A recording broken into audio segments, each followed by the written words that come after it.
આજે આપણે આપણા ગુરુકુળમાં 3 અલગ અલગ પ્રકારની લસણની ચટણીઓ બનાવવાના છે અને આ ચટણીઓ એટલી ટેસ્ટી બનવાની છે ને કે થાળીમાં પીરસી હશે ને તો શાકની પણ જરૂર નહીં પડે. તો ચાલો બનાવવાનું સ્ટાર્ટ કરીએ. સૌથી પહેલાં તો અહીંયા મેં એક પથ્થરનો ખલ લઈ લીધો છે. એમાં આપણે અડધી વાટકી જેટલું લસણ લઈ લેશું. અડધી ચમચી જેટલું એમાં જીરું ઉમેરવાનું છે. સ્વાદ પ્રમાણે મીઠું. અને હવે બધું આપણે ઓતકચરું ખાંડી લઈશું. અને આ ચટણી બને ને ત્યાં સુધી આ રીતે ખાંડીને જ બનાવવાની. જો આવો ખલ તમારી પાસે ના હોય તો તમે એલ્યુમિનિયમના ખાંડી દસ્તામાં પણ એને ખાંડી શકો છો, પણ જ્યાં સુધી બને ત્યાં સુધી મિક્સરમાં એને નહીં બનાવવાની. અને અહીંયા આ રીતે આપણે એને ઓતકચરું ખાંડી લીધું છે. હવે એમાં હું 2 ચમચી જેટલું લાલ મરચું પાવડર ઉમેરી દઈશ. અત્યારે મારું મરચું એટલું બધું તીખું નથી, કારણ કે દેશી અને કાશ્મીરી લાલ મરચું બંને મિક્સ છે. પણ જો તમે તીખું મરચું ખાતા હોય તો અહીંયા તમે મરચાંનું પ્રમાણ તમારી ચોઈસ પ્રમાણે વધારે ઓછું કરી શકો છો. અને પાછું આપણે એને બધું સરસ એકરસ થાય ને એટલું ખાંડી લઈશું. તો અહીંયા આ રીતે લસણવાળું મરચું સરસ ખંડાઈ ગયું છે. હવે હું એમાં એક નાનો ટુકડો આંબલીનો લઈ લઈશ અને એમાં 1 થી 1.5 ચમચી જેટલો આપણે ગોળ ઉમેરવાનો છે. અહીંયા આંબલી અને ગોળ તમે તમારી શ્રદ્ધા અનુસાર વધારે ઓછું કરી શકો છો. અને પાછું આપણે સરસ બધું એકરસ થાય ને એટલું ખાંડી લેવાનું છે. આ રીતે ખાંડીને ચટણી બનાવવાથી થોડો આમ તો સમય જાય છે, પણ જે ઓવરઓલ એનું રિઝલ્ટ આવે છે ને એકદમ જોરદાર હોય છે. મિક્સરમાં ક્યારેય પણ આવો ટેસ્ટ તમને નહીં મળે. તો અહીંયા આપણી આ રીતે મેં ચટણી સરસ વાટી લીધી છે. લગભગ આટલું મને વાટતા 4 મિનિટ જેટલો સમય થયો છે. અને જો તમે જોઈ શકો છો કે બધું જ સરસ એકરસ થઈ ગયું છે. હવે આપણે એમાં ફક્ત 2 થી 3 ચમચી જેટલું પાણી ઉમેરી દેવાનું છે. પાણી અત્યારે આપણે એટલે ઉમેરી રહ્યા છીએ કે હવે જ્યારે આપણે ચટણીને તેલમાં કકડાવીશું ને ત્યારે આપણું જે લાલ મરચું છે ને એ બળી ના જાય. આ રીતે બધું જ સરસ મિક્સ કરી લેવાનું છે. અને હવે આપણે આને તેલમાં કકડાવી લઈશું. એના માટે મેં એક પેન લીધું છે. એમાં આપણે 2.5 થી 3 ટેબલ સ્પૂન જેટલું તેલ લઈ લઈશું. તેલ આ ચટણીમાં થોડું વધારે જતું હોય છે, પણ તમારે આને જો વઘાર્યા વગર ખાવી હોય ને તો તમે એમનેમ પણ એને ખાઈ જ શકો છો. તેલને પહેલાં પ્રોપર ગરમ થવા દેવાનું છે. પછી આપણે એમાં એક નાની ચમચી જેટલી હિંગ ઉમેરી દઈશું. અને પછી તરત જ આપણે જે ચટણી વાટીને રાખી એ આપણે ઉમેરી દઈશું. જો અત્યારે આપણે થોડું પણ પાણી ના ઉમેર્યું હોત તો આપણું જે લાલ મરચું હોય ને થોડું અમથું બળી જાય, પણ એ તરત ખબર ના પડે. ચટણી જ્યારે ઠંડી થાય ને પછી એ કાળી લાગતી હોય છે. એટલે આ રીતે થોડા પ્રમાણમાં પાણી ઉમેરશો ને તો આપણી ચટણીનો કલર એકદમ લાલ રહેશે. અને આ રીતે આપણે એને હલાવતા લસણની કચાશ પ્રોપર દૂર થઈ જાય, આપણે જે પાણી ઉમેર્યું એ બધું જ બળી જાય અને તેલ છૂટું પડી જાય ને એટલી થવા દેવાની છે. તો લગભગ 2-1 મિનિટ જેટલું આપણે એને ધીમા ગેસે આ રીતે થવા દઈશું અને વચ્ચે વચ્ચે આપણે એને હલાવતા રહેવાનું છે. અને આ ચટણીને બનાવીને તમે 12 જ અઠવાડિયા સુધી અને ફ્રીજમાં એરટાઈટ ડબ્બામાં ભરીને 1 મહિનો સુધી સાચવી શકો છો. તો અહીંયા આપણી ચટણી રેડી થઈ ગઈ છે. જો સાઈડમાંથી તેલ છૂટું પડવા માંડ્યું છે. હવે તમારે આને લાંબો સમય સુધી સાચવ્યા હોય ને તો એમાં દાણા નહીં ઉમેરવાના. અત્યારે હું થોડો ટાઈમમાં જ આને રાખવાની છું. તો અત્યારે મેં એમાં 1 થી 2 ચમચી જેટલા ઝીણા સમારેલા ધાણા ઉમેર્યા છે. ધાણા ઉમેરશો ને પછી તમે એને ફ્રીજમાં અઠવાડિયા જેટલું જ સાચવી શકશો, પણ એનો ટેસ્ટ વધારે સરસ આવતો હોય છે. તો હવે આપણે ગેસ બંધ કરી દઈશું. અને અહીંયા આપણી એકદમ ટેસ્ટી એવી લસણની ખાટી મીઠી ચટણી બનીને રેડી થઈ ગઈ છે. આ ચટણી અને ખાલી રોટલો હશે ને તો શાકની પણ જરૂર નહીં પડે અને ભાખરી સાથે પણ આ ચટણી ખૂબ જ સરસ લાગતી હોય છે. તો અહીંયા આપણી લસણની ખાટી મીઠી ચટણી રેડી છે. હવે આપણે બીજા પ્રકારની લસણની ચટણી જોઈ લઈએ. તો આપણે 1/4 કપ જેટલું અથવા તો એક મોટા ગાંઠિયા જેટલું લસણ લઈ લઈશું. એને આપણે પહેલાં અધકચરું ખાંડી લેવાનું છે. અહીંયા હું તમને રેકમેન્ડ કરીશ કે આ ચટણી તમે ખાયણી દસ્તામાં ખાંડીને જ બનાવજો, તો જ એનો પ્રોપર ટેસ્ટ આવશે. જો તમે મિક્સરમાં બનાવશો તો એનો ટેસ્ટ બિલકુલ પણ સારો નહીં આવે.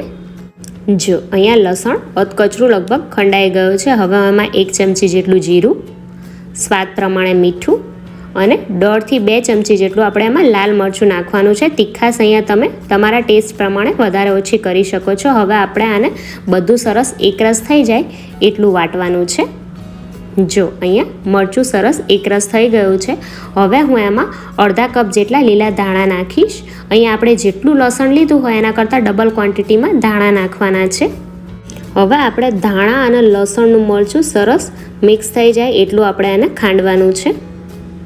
લગભગ 2 થી 3 મિનિટ જેવું થયું છે અને તમે જોઈ શકો છો કે બધું સરસ એકરસ થઈ ગયું છે. આ રીતની કન્સિસ્ટન્સી આવે એટલે હવે આપણે આને તેલમાં સાતળી લઈશું. એના માટે એક નાના લોઢિયામાં મેં 2 ટેબલ સ્પૂન જેટલું તેલ લીધું છે. અહીંયા જો તમને વધારે તેલવાળી ચટણી ભાવતી હોય તો તમે 1 ટેબલ સ્પૂન વધારે પણ તેલ નાખી શકો છો. હવે આપણે અહીંયા તેલને વધારે પડતું ગરમ નથી થવા દેવાનું. ફક્ત તેલ થોડું જ ગરમ થાય અને એની કચાશ તેલની જે હોય એ દૂર થઈ જાય એટલું આપણે એને ગરમ કરવાનું છે. જો અહીંયા આપણું તેલ થોડું ગરમ થઈ ગયું છે. હવે આપણે એમાં બનાવેલી ચટણી નાખી દઈશું. આ સ્ટેજ ઉપર જો આપણું તેલ વધારે પડતું ગરમ હશે ને તો ચટણી જેવી નાખશું ને એવું જ મરચું બળી જશે અને પછી એ ચટણી ટેસ્ટમાં બિલકુલ પણ સારી નહીં લાગે. હવે આ ચટણીને આપણે ધીમા ગેસે લગભગ 1 મિનિટ જેટલું તેલમાં સાંતળવાની છે, જેથી આપણે જે ધાણા નાખ્યા છે એની કચાશ દૂર થઈ જાય. એ પહેલાં આપણે એમાં અડધી ચમચી જેટલું દહીં નાખી દઈશું, જેથી જે લાલ મરચું છે એ બળી ના જાય. હવે આપણે આને હલાવતા રહીને લગભગ 1 મિનિટ જેટલું સાંતળી લઈશું. તો અહીંયા આપણી ધાણા લસણની ચટણી બનીને રેડી થઈ ગઈ છે. હું એને એક બાઉલમાં નીકાળી લઈશ. આ ચટણી ઠંડી થશે ને પછી થોડો એનો કલર ચેન્જ થઈ જતો હોય છે. આને તમે બનાવીને લગભગ અઠવાડિયા સુધી બહાર જ અને ફ્રીજમાં 15 થી 20 દિવસ સુધી સ્ટોર કરી શકો છો. આ રીતે અલગ અલગ લસણની ચટણીઓ બનાવશો ને તો ઘરનાઓને પણ ખાવાની એટલી જ મજા પડી જશે. તો અહીંયા આપણી બીજી ચટણી પણ બનીને રેડી છે. હવે આપણે બગોદરાની સ્પેશિયલ લસણની ચટણી જોઈ લઈએ. તો અહીંયા મેં એક મિક્સર જાર લીધો છે. એમાં મેં એક આખું મોટું ફીંડવું લસણનું લઈ લીધું હતું, એ ફોલી લીધું છે. એ વાટકીથી જોવા જઈએ તો 1/4 વાટકી જેટલી લસણની કળીઓ મેં અત્યારે લીધી છે. અને એમાં આપણે નાખીશું એક સ્પેશિયલ ઇન્ગ્રીડિયન્ટ. અહીંયા મેં 1/4 વાટકી કરતાં થોડી વધારે ખારી શીંગ લીધી છે.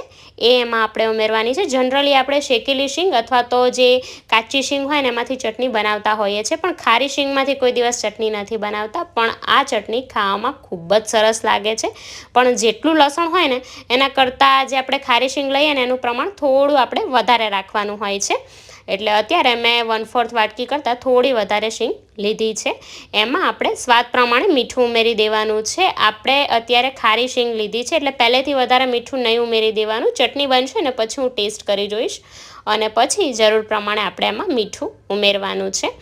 1/4 ચમચી જેટલો આપણે એમાં શેકેલા જીરુંનો પાવડર ઉમેરી દઈશું. અત્યારે તો મેં શેકેલા જીરુંનો પાવડર લીધો છે. તમારે જો પાવડર ના હોય તો તમે જીરું શેકીને પણ 1/4 ચમચી જેટલું આમાં લઈ શકો છો.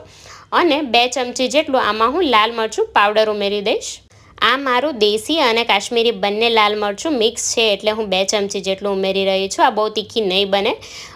તમે તીખાશ જે પ્રમાણે ખાતા હોય એ પ્રમાણે લાલ મરચું વધારે ઓછું લઈ લેજો. અને હવે આપણે આને અધકચરી વાટી લઈશું. સાવ સ્મૂથ પેસ્ટ આપણે નથી કરવાની. તો જો અહીંયા આ રીતે મેં ચટણી વાટી છે. આ રીતે આપણે એને અધકચરી જ રાખવાની છે. ખારી શીંગના જે આ મોટા મોટા તમને આ ચંક્સ દેખાય છે ને, ચાવવામાં આવશે ને ત્યારે ખૂબ જ ટેસ્ટી લાગતા હોય છે. તો અહીંયા આપણી આ ચટણી રેડી છે. આપણે આનો વઘાર કરી લઈએ. તો એના માટે એક પેનમાં હું 2 પડી જેટલું તેલ લઈ લઈશ. તેલ એ લોકો થોડું વધારે જ યુઝ કરતા હોય છે. અત્યારે તો પણ મેં થોડું ઓછું લીધું છે. અહીંયા તમારે તેલનું પ્રમાણ વધારવું હોય તો તમે 1 પડી જેટલું હજુ વધારે તેલ લઈ લેજો. તેલ ગરમ થાય એટલે એમાં આપણે અડધી ચમચી જેટલું જીરું ઉમેરી દઈશું. જીરાને પ્રોપર ખીલવા દેવાનું છે. જીરું ખીલે ને એટલે ગેસની ફ્લેમ સ્લો કરીને આપણે જે ચટણી બનાવીને રાખી હતી એ આપણે ઉમેરી દઈશું. બધું જ સરસ રીતે મિક્સ કરી લેવાનું છે. અહીંયા આપણે એ વાતનું ધ્યાન રાખવાનું કે આ ચટણીનું જે લાલ મરચું છે ને એ બળી ના જાય, એટલે ગેસની ફ્લેમ આપણે એકદમ સ્લો જ રાખવાની છે. જો ફાસ્ટ ગેસ હશે ને તો અત્યારે તો ખબર નહીં પડે, પણ ચટણી ઠંડી થશે ને પછી એ કાળી પડી જશે. તો જો આ રીતે મેં બધું જ સરસ રીતે મિક્સ કરેલું છે. હવે આ ચટણી થેપલા અથવા તો ભાખરી જોડે સર્વ થતી હોય છે, એટલે આટલી ઠીક હશે ને તો ખાવામાં નહીં મજા આવે. એટલે ચટણીને થોડી પાતળી કરવા આપણે એમાં 1/4 વાટકી જેટલું અત્યારે પાણી ઉમેરેલું છે. અહીંયા તમારે થોડું વધારે પાણી ઉમેરવું હોય તો તમે થોડું પાણીનું પ્રમાણ વધારે પણ રાખી શકો છો, તો વધારે થોડી પાતળી ચટણી થશે. બધું સરસ મિલાવી લઈએ. લાસ્ટમાં એમાં હું 1.5 ચમચી જેટલો ગોળ ઉમેરી દઈશ અને હવે આપણે આ ચટણીને ગોળ બધો જ પ્રોપર ઓગળી જાય અને સાઈડમાંથી તેલ છૂટું પડવા માંડે ને એટલું 1 થી 2 મિનિટ જેટલું થવા દેશું અને આ સ્ટેજ ઉપર એકવાર ટેસ્ટ કરી જોવાનું. જો કંઈ વધારે ઓછું લાગતું હોય તો તમે આ સ્ટેજ ઉપર એમાં ઉમેરી શકો છો. તો આપણે મીઠું પહેલાં ઓછું જ નાખ્યું હતું તો આપણે એકવાર ટેસ્ટ કરી લઈએ. અહીંયા મને મીઠું થોડું ઓછું લાગ્યું છે તો હું અત્યારે ઉપરથી એમાં ઉમેરી દઈશ. બધું બરાબર મિલાવી લઈએ અને હવે આપણે આને ફક્ત 1 મિનિટ જેટલું થવા દઈશું. આ ચટણીમાં આપણે પાણી ઉમેરેલું છે એટલે આપણે આને બહુ લાંબો સમય સુધી બહાર નહીં સાચવી શકીએ. બહાર લગભગ આ 2 થી 3 દિવસ સુધી અને ફ્રીજમાં જો તમે આને સ્ટોર કરો ને તો અઠવાડિયા સુધી તમે એને સાચવી શકો છો. એથી વધારે આપણે એને નહીં રાખીએ. અને સાઈડમાંથી જો તેલ છૂટું પડવા માંડ્યું છે એટલે આપણી ચટણી અહીંયા બનીને રેડી થઈ ગઈ છે. આ ચટણી ઢેબરા અથવા તો ભાખરી સાથે એટલી ટેસ્ટી લાગે છે ને કે શાકની પણ જરૂર નહીં પડે. તો કેવી લાગી આજની આ 3 ચટણીઓની રેસીપી મને કમેન્ટમાં લખીને જરૂરથી જણાવજો. અને જો વિડીયો ગમ્યો હોય ને તો એને લાઇક શેર કરવું તો બને જ છે. તો ચાલો ફરી મળીશું. ત્યાં સુધી બધાને જય માતાજી.